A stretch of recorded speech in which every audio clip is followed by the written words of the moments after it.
My cuisine is bold. It's authentic. It's plain flavors. It's highly influenced by the lifestyle of my people. I use food to tell stories, inspire and empower women in Fulani communities across West Africa. It tastes so good. I'm Chef Binta. I'm a change maker. For Chef Fatmata Binta, cooking is food for the soul. I started cooking well at the age of 8. I've always been around food, the kitchen. It was everything to me. Watching my mother, my aunties, taking food, creating something interesting, bringing people together. While Binta pursued a variety of careers, she always found a way back to cooking.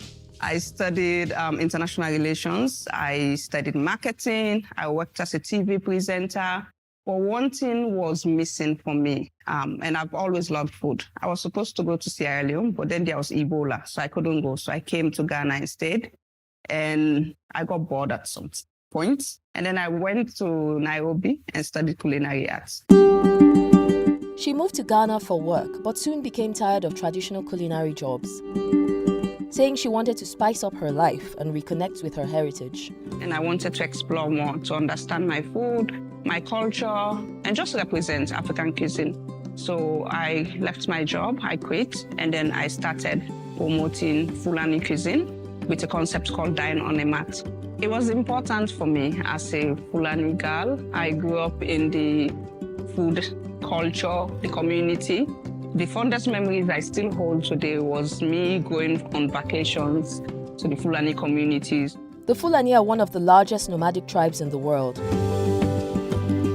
Chef Binta opened the Fulani Kitchen and began hosting Dine on a Mat experiences to educate communities across Africa about the Fulani culture and cuisine.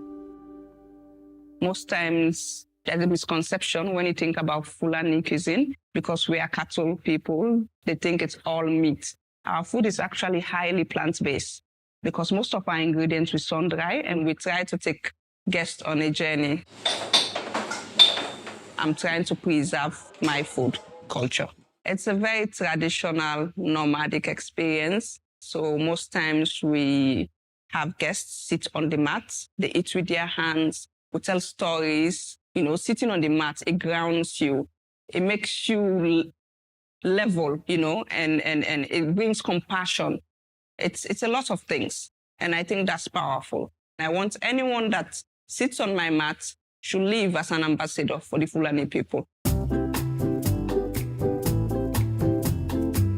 This is where all the trading happens within the Fulani community in Nima. To prepare for the evening, the chef makes a trip to the local market. Okay, so let me have this. Medase. These are some of the things I usually buy here. We buy locally, and then we take it to the test kitchen, and then we grind it and mix. That's why it's very important to have conversations when you visit the market or these people, because they have knowledge more than the chef in the modern kitchen. We learn from them. They will always remain the teachers of our authentic recipes. Back in her kitchen, Chef Binta adds a modern twist to a traditional meal. So I'm now smoking the wagashi I bought from the Fulani community. Most times they prepare food the traditional way. They use traditional techniques for centuries. But as a chef, I'm taking inspiration from them. But it's very important for me to use modern techniques for it to be appealing to the guests. This is meditation for me. I've added the plantains, and now I'm going to add the tomato confit, and then the cheese. I'll add the plantain chips, and then the suya powder, and then that's it. When a dish goes out, I have to follow them and go and introduce the dish and the concept.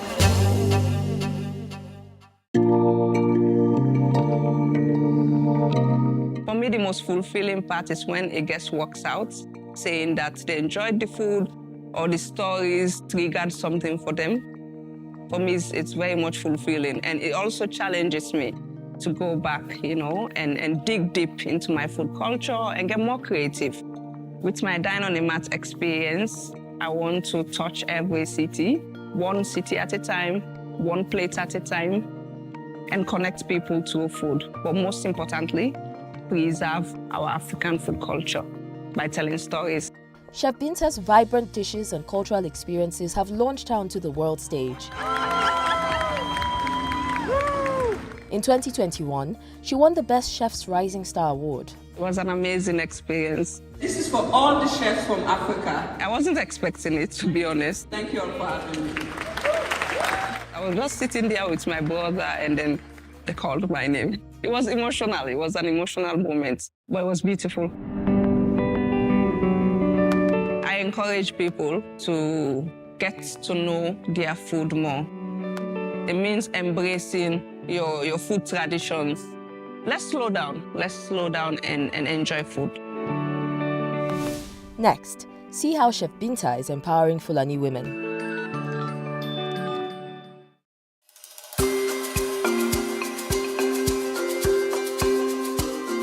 We want to tell the stories that Fulanis are more than headsmen. Chef Fatimata Binta is connecting with the Fulani people, one of the largest nomadic tribes in the world, through food. Our culture is beautiful. Our food is amazing. For me, I feel responsible to share that to the world and tell the story, different stories about the people. She opened the Fulani kitchen and began hosting Dine on a Mat experiences to share the tribe's unique cuisine with communities across Ghana and beyond. It's just special always when you source directly from here. Imagine the quality right now. Texture is intact, flavors, and you take it straight to the Dine on the Mat experience. It's just a different level. Well, I used to do this as a kid. Today, she's learning new recipes and sourcing ingredients from a Fulani community outside of Accra. This is moringa leaves, and this is a stew that is authentic in this Fulani community. And she's teaching me. I don't know this stew, so this is very much new to me also.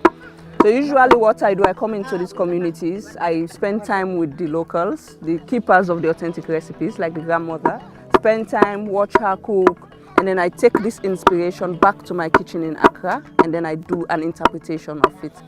It smells so good. For them, cooking is like meditation in a way. You know, it's their entertainment because they don't have too many things they do in these communities apart from the chores in the home. So everything is done with so much love and care. They take their time.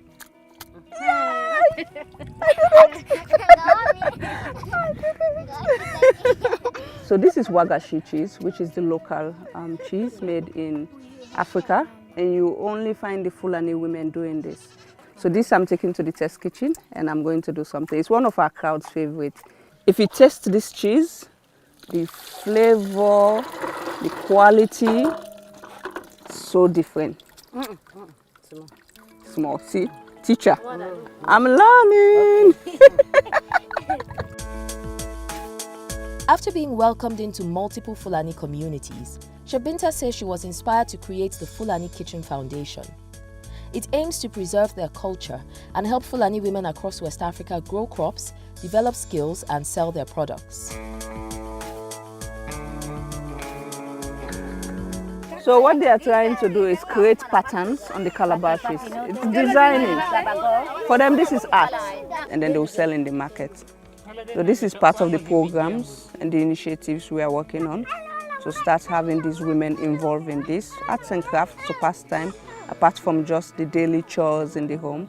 And then we can sell it, and also that money goes back into the community. This is the calabash seeds, which we'll plant because it's a sustainable bowl. It's all about sustainability for the Fulani people. She's also helping communities get better access to natural resources. One thing we noticed while traveling across Africa, most of these communities struggle for clean water, and this is a necessity. So we collaborated with Ghana Food Movement, and then we built this water well. This is something we want to continue and build water wells across all these communities. It's very important, you know, for me to be involved in that, not just come in, take inspiration and go, but also give back in a way.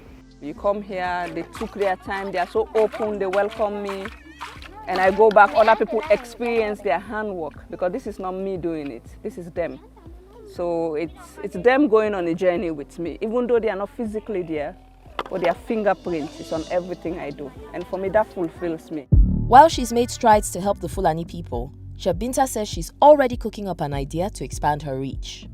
Our main goal is to build the center very soon this year. So we're going to create a space where we'll have the farm, we'll have the test kitchen. People will come in, learn, do programs, internship programs with students from around the world.